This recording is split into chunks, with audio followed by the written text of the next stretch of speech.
Hello and welcome back to 4FS Gaming. In this video, I'm going to talk about my impressions of the Anthem VIP demo, which is live this weekend, and next weekend it will be open for everyone to participate in.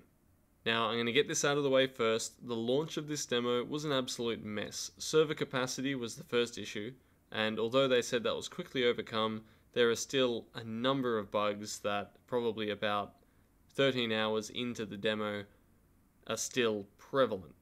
I'm talking about connection errors from the login screen. Some people can't even get past that.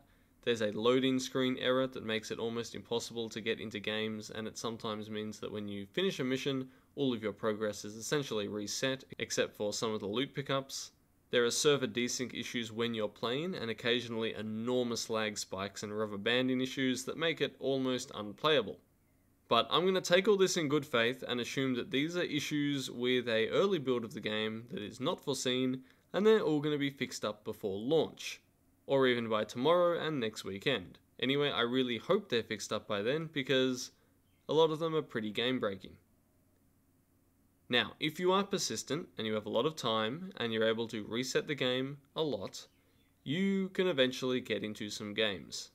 And this is what I really want to talk about, because Anthem is pretty damn fun. The first thing to remember is this is not really a looter shooter like Destiny. It's a lot more RPG focused. So that means there's a lot more customization between your different suits, or javelins as they're called. You can swap out all of their different equipment and abilities, and it means that there's a lot less focus on weapons. It's very much an ability focused game, and it's based around how you can synergize your ability usage with the other people on your team to make the most of each encounter. Previously, there have been concerns about difficulty, and I can tell you now that at the level that we were at in this demo, and with the gear that was available, hard difficulty was not easy. It requires a reasonable amount of coordination to get through a number of segments efficiently, and if you don't know what you're doing, it can even be a bit of a slog. And then given that there are now Grandmaster difficulties above hard, I think it's going to be a sufficient challenge even when we get maxed out loot in the full game. Each of the 4 Javelin classes, and I've only played 2 of them, the Ranger, which is the basic model, and the Colossus, which is the tanky character, they all seem to move very differently. You can see interceptors just spinning around very, very quickly and disappearing from one side to the other of your screen. You've got Storm, which will hover everywhere and blast lightning.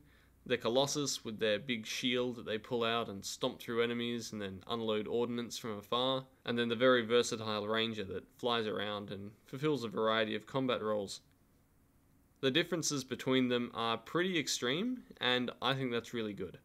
It means that there's lots of different playstyles and lots of different synergies you can come across. There's even support abilities that aggro enemies onto you. So there's a lot more RPG elements in this than shooter elements, I believe. Performance-wise, on my PC, it was running pretty well. I'm using a 1060 Ti GPU, and I was getting a stable 60 plus frames on medium settings. However, I have heard that on consoles, which I haven't played this on, it is struggling a little bit. Particularly on the Xbox, the PS4 seems to be running quite well. There are a couple of concerns that I have about the UI. It's not particularly easy to use, and moving around Fort Tarsus, which is the hub where you can access different vendors and customize your Javelin, is quite slow because you can't actually sprint in Fort Tarsus.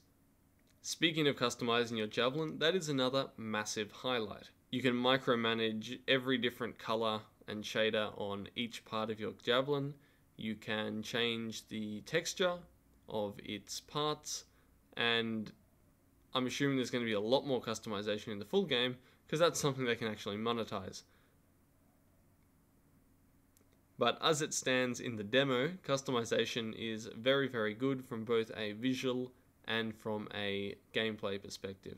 You can change up the kit on your Colossus and have it play completely differently with a flamethrower and an acid launcher than you would with a railgun and a flat cannon. Another highlight of the demo for me was actually the storytelling. There's 3 story missions in one quest arc that we were able to play through, and the cutscenes were interesting, the characters were compelling, the voice acting did a reasonably good job overall, And I think if this is a sign of what to expect in the full game, and future expansions and content that come, it looks like Anthem has a decent potential for not only a good story, but setting up a good world that feels like it's lived in. Instead of so many games where the same vendor says the same line over and over and over again, a lot of these vendors are designed to have personalities, backstories that have clearly been written for them, and that you're able to explore through dialogue. It's also very compelling, waiting to see what loot you're going to get at the end of a mission, because at the end of the day, this is a looter shooter, and it will live and die based on its ability to give you loot at the correct rate and essentially drip feed the endgame content out between content releases. Of course, we can't judge how effective that's going to be from this demo, but I hope that they get the balance right. This is the first time that Bioware has worked on such a live service model in this regard, so we'll see how it all comes together. My final thoughts would be that the demo itself is an absolute buggy mess, but the game underneath that it's trying to display is actually really, really well put together. The customization, the synergy between different classes, the way everything plays so differently, the gameplay variety, the world design, the character design, and the actual combat mechanics are all really solid.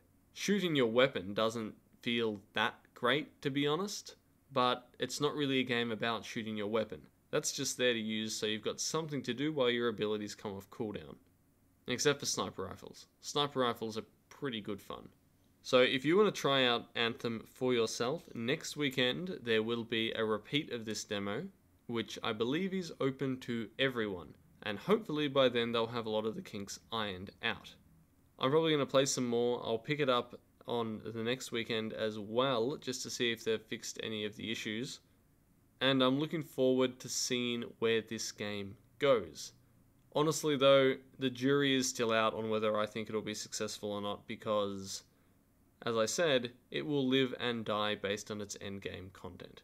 Please tell us what you think of the demo in the comments below, and if you have any questions, you can pop them there as well, and I'll try and get around to answering them.